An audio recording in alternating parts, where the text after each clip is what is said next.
Et salut les pépettes. C'est magnifique, non? Je vais ramasser. Ah, de la verdure.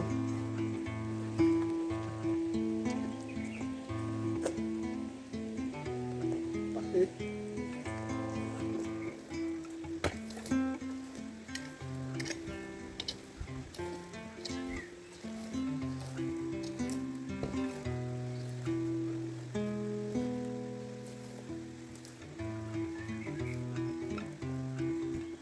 Et là, je voulais vous montrer mon foin, mais bon, voilà.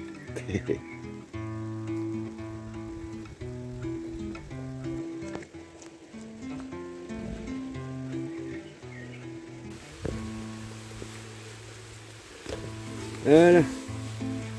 Vous finissez par une belle couche de terreau de broyat, ce qui restait là. C'est une petite montagne. On est à 1,40 m à peu près de hauteur. Sur 2 mètres x 2 mètres, allez, on va dire 4 mètres carrés au sol. Un beau petit volume, tout mouillé. Plus qu'à laisser monter en température et mélanger. Et c'est parti. Ah, un petit problème de micro apparemment, trop d'humidité. Donc ce que je voulais montrer vite fait, c'est que il y avait différents apports de matériaux. Il y a eu la tonte fraîche qui était ici d'ortie, hein, avec un petit peu de compostage aussi que j'avais commencé à en faire en surface.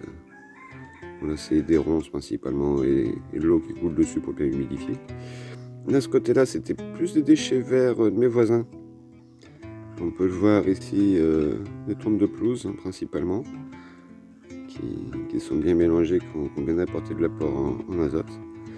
Donc, ce que je faisais, c'est que je prends une bêche de ça.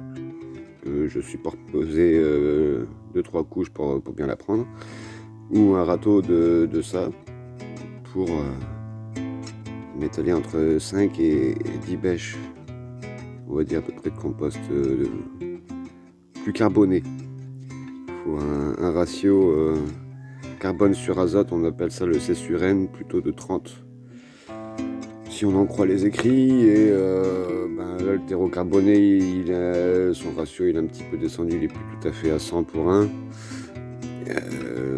La tonte d'ortie, elle doit être pour 1%, et le gazon aussi. Mais bon, c'est pareil, ça décomposté un petit peu. Donc, en grosso merdo, hein, au feeling, à force de pratiquer, on voit. Puis je verrai si ça monte ou pas en température à rajouter. Il me reste encore un peu de tonte, il me reste encore un petit peu de broyat de bois. Selon la montée en température, on va mélanger ça 3-4 fois. Et puis, on verra bien ce que ça donnera. Donc à chaque fois à l'intérieur, hein, ça fait vraiment un sandwich, un millefeuille. Il y a du vert et beaucoup de marron au-dessus et du vert. Alors après voilà, il faut trouver les ratios sur internet, hein, que ce soit du bambou, de la tonte. Tout n'a pas le même ratio carbone sur azote. Voilà. Écoutez, attention à ce que vous mettez dans la terre. Hein, respectez-la, j'ai envie de dire. Et à tantôt.